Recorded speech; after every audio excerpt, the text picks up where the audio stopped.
Assalamualaikum warahmatullahi wabarakatuh. Halo semuanya, kembali lagi bersama GCast, Geografi Podcast. Belajar geografi bersama GCast.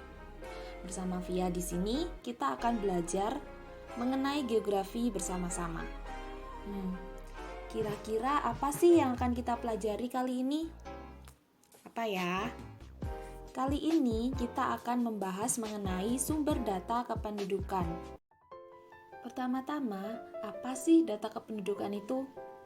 Data kependudukan adalah data perseorangan dan atau data agregat yang terstruktur sebagai hasil dari kegiatan pendaftaran penduduk dan pencatatan sipil. Data perseorangan menurut Undang-Undang Nomor 24 Tahun 2013 Pasal 53 Ayat 2 meliputi nomor kartu keluarga, nomor induk kependudukan, nama lengkap, jenis kelamin, tempat tinggal, tanggal, bulan, tahun lahir, golongan darah, agama, status perkawinan, dan lain-lain. Sedangkan data agregat adalah kumpulan data tentang peristiwa kependudukan, peristiwa penting, jenis kelamin, kelompok usia, agama, pendidikan, dan pekerjaan. Nah, data kependudukan ini dapat diperoleh melalui 3 hal, yaitu yang pertama ada sensus penduduk, kedua ada survei penduduk, dan yang ketiga ada registrasi penduduk. Kita akan membahas semua hal ini satu persatu. Yang pertama ada sensus penduduk. Sensus penduduk di Indonesia dilaksanakan setiap 10 tahun sekali. Nah, pada tahun 2020, yaitu pada tahun kemarin ini, Indonesia juga sedang melaksanakan sensus penduduk, baik secara online maupun secara pencatatan langsung. Nah, yang pertama nih ada pengertian sensus penduduk. Sensus penduduk adalah keseluruhan proses mengumpulkan, menghimpun, menyusun, dan menerbitkan data demografi secara ekonomi dan sosial yang menyangkut semua orang pada waktu tertentu, sehingga data sensus yang dikumpulkan meliputi karakteristik demografi, ketenagakerjaan, dan sosial budaya. Apa aja sih tujuan dari sensus penduduk dan migrasi, serta riwayat kelahiran dan kematian anak dari wanita pernah menikah. Data yang dihimpun pada bidang ketenagakerjaan mencakup lapangan usaha, jenis pekerjaan, dan status pekerjaan. Sedangkan untuk data sosial budaya mencakup tingkat pendidikan, kondisi tempat tinggal, dan kegiatan penduduk lanjut usia atau lansia. Apa aja sih tujuan dari sensus penduduk? Yaitu ada 4. Yang pertama, mengetahui perubahan penduduk dari waktu ke waktu dalam satu periode. Dan satu periode ini tercakup dalam 10 tahun. Yang kedua, mengetahui jumlah sebaran dan kepadatan penduduk pada setiap wilayah. Yang ketiga, mengetahui berbagai informasi tentang kependudukan seperti angka kelahiran, kematian, migrasi, dan berbagai faktor yang mempengaruhinya.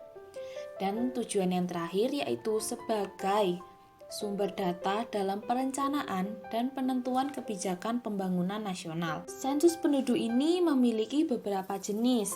Yang pertama, jenis berdasarkan tempat tinggal penduduk, dibagi menjadi 2. Yang pertama ada de facto, dan yang kedua ada de jure.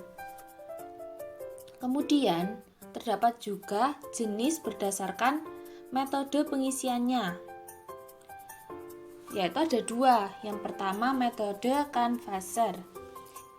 Kemudian ada metode yang kedua, yaitu householder. Sumber data kependudukan yang kedua yaitu survei penduduk. Apa sih survei penduduk itu? Survei penduduk merupakan salah satu metode pengumpulan data penduduk dalam beberapa peristiwa demografi atau ekonomi dengan cara penarikan sampel daerah sebagai kawasan yang bisa mewakili karakteristik negara tersebut.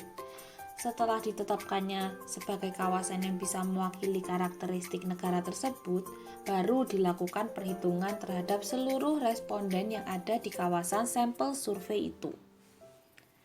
Contoh survei yang biasa dilakukan oleh Badan Pusat Statistik atau BPS di Indonesia diantaranya ada 2. Yang pertama, survei sosial dan ekonomi nasional atau biasa disebut dengan SUSENAS.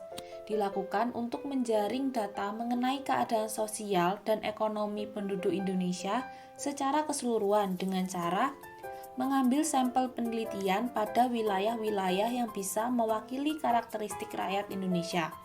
Hasil yang diperoleh nanti akan mewakili rakyat Indonesia secara keseluruhan. Yang kedua yaitu survei penduduk antar sensus atau biasa disebut SUPAS. Dilakukan untuk mendapatkan angka jumlah penduduk Indonesia secara keseluruhan dan biasanya dijadikan bahan rujukan dari representasi jumlah penduduk Indonesia dalam setiap kurun waktu tertentu. Jenis-jenis survei penduduk berdasarkan tipenya digolongkan menjadi 3 jenis. Yang pertama, survei bertahap tunggal atau single round surveys. Merupakan survei untuk menjaring data berbagai peristiwa demografi dengan cara mengajukan pertanyaan kepada responden mengenai berbagai kejadian demografi yang dialami di masa lalu dalam periode tertentu. Yang kedua yaitu survei bertahap ganda atau multi-round surveys. Dilakukan melalui kunjungan kepada responden tertentu berulang-ulang untuk mencatat berbagai peristiwa demografi yang dalam kurun waktu tertentu, entah itu per tahun, per 2 tahun, per 3 tahun, dan seterusnya. Kemudian yang terakhir ada survei bertipe kombinasi. Dilakukan dengan cara menggabungkan cara survei bertahap tunggal dan tahap ganda dengan cara registrasi. Sumber data kependudukan yang ketiga atau yang terakhir yaitu registrasi penduduk.